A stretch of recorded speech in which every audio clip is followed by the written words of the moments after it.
भाई साहब ऐसा लग रहा है कि इंडिया के टॉप उद्योगपति सिर्फ बिजनेस नहीं करते बल्कि घोटालों की पीएचडी भी करते हैं। और जब अब मामला अमेरिका तक पहुंच जाए तो समझ लीजिए कि मजा भी दोगुना होगा और पलटी भी। World's richest people, Indian billionaire Gautam Adani has been indicted on multiple counts of fraud in the United States. तो न्यूयॉर्क में गौतम अडानी और उनके भतीजे सागर अडानी पर 265 मिलियन डॉलर यानी 2000 करोड़ रुपए की रिश्वत देने के आरोप में गिरफ्तारी वारंट जारी हुआ है। क्या अडानी ने वाकई रिश्वत दी है? क्यों अमेरिकी जूरी ने उन पर इतना बड़ा कदम उठाया? अडानी ग्रुप ने भारतीय अफसरों को 250 मिलियन डॉलर यानी कि करीबन 2110 करोड़ रुपए की रिश्वत ऑफर की। और इस केस का उनके कारोबार और भारत की छवि पर क्या असर होगा, ये सब जानेंगे। लेकिन भाई इस बार कहानी में ट्विस्ट और थोड़ा मिर्च मसाला भी है। मिर्ची थोड़ी छोटी है लेकिन तीखी बहुत है।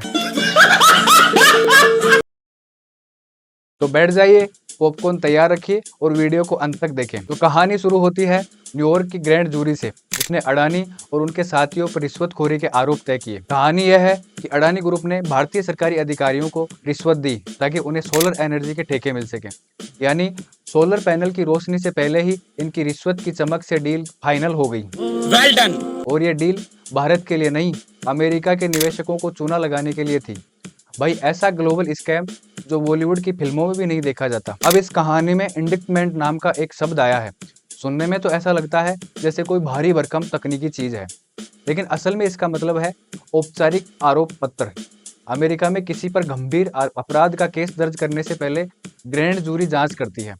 वह तय करती है कि केस में दम है या नहीं। काश हमारे देश में भी ऐसा सिस्टम होता। यहाँ तो पहले आरोपियों को भगाते हैं, फिर चिट्ठियां लिखकर वापस बुलाते हैं। क्या बात है सर, क्या बात, ये बात है भाई अमेरिका में घोटालेबाजों के लिए बड़ा अलग सिस्टम है। वहाँ घोटालों की भी क्लास होती है। यहाँ बैंक लूटने वाले चड्डी पहनकर आते हैं, फर्क साफ है भाई। अब वारंट जारी होने के बाद अडानी और उनके वकील अरेंजमेंट के लिए पेश होंगे। जज उनसे पूछेंगे कि दोषी है या नहीं। अगर अडानी ने कहा नॉट गिल्टी यानी दोषी नहीं, तो मामला सीधे कोर्ट में जाएगा। और अगर कहा गिल्टी तो फिर जज सजा सुनाएंगे। वैसे अडानी साहब को बोलना तो चाहिए गिल्टी नहीं, सिर्फ गिल्टी हूँ, क्योंकि 2000 करोड़ का रिश्वत घोटाला, भाई ये तो लेवल अप स्कैम है। वैसे अडानी का ये मामला नया नहीं है।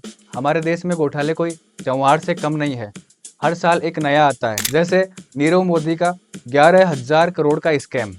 नीरव मोदी को पीएनबी बैंक का ऐसा लोन मिला जो किसी आम आदमी के लिए सपना है, और जब लोन वापस करने की बारी आई तो भाई साहब फरार हो गए।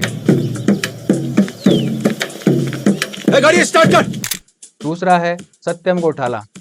सत्यम कंप्यूटर सर्विसेज के चेयरमैन रामलिंगम राजू ने 7,000 करोड़ का हिसाब किताब गड़बड़ किया। तीसरा था 2G स्पेक्ट्रम घोटाला। भाई ये घोटाला इतना मशहूर हुआ कि ये घोटालों का ब्रांड एम्बेसडर बन गया। लगता है हमारे देश के बड़े उद्योगपति और नेता घोटालों के बिना जी नहीं सकते। जैसे हमारे लिए चाय जरूरी है, इनके लिए स्कैम जरूरी है भाई साहब। अब इस केस का असर सिर्फ अडानी तक सीमित नहीं रहेगा, ये भारत की वैश्विक छवि पर भी सवाल खड़े करेगा। अमेरिकी निवेशक सोचेंगे कि भारत में व्यापार करने का मतलब है रिश्वत देना और धांधली सहना। अरे बाप रे, ये तो धोती खोल रहा है। और सरकार की भूमिका भाई यही है। जब अडानी ने इतना बड़ा खेला किया तब हमारे स्मार्ट सिस्टम ने क्या किया? कहीं कोई जांच नहीं, कोई सवाल नहीं। तो दोस्तों ये था अडानी पर लगे गंभीर आरोपों का पूरा किस्सा। आगे क्या होगा? क्या अडानी दोषी पाए जाएंगे या फिर यह भी एक नया विवाद बनकर खत्म हो जाएगा? अगर आपको ये वीडियो पसंद आया हो तो लाइक करें, शेयर करें और चैनल को सब्सक्राइब करना न भूलें। मिलते हैं नेक्स्ट वीडियो में, तब तक के लिए जय हिंद, जय भारत।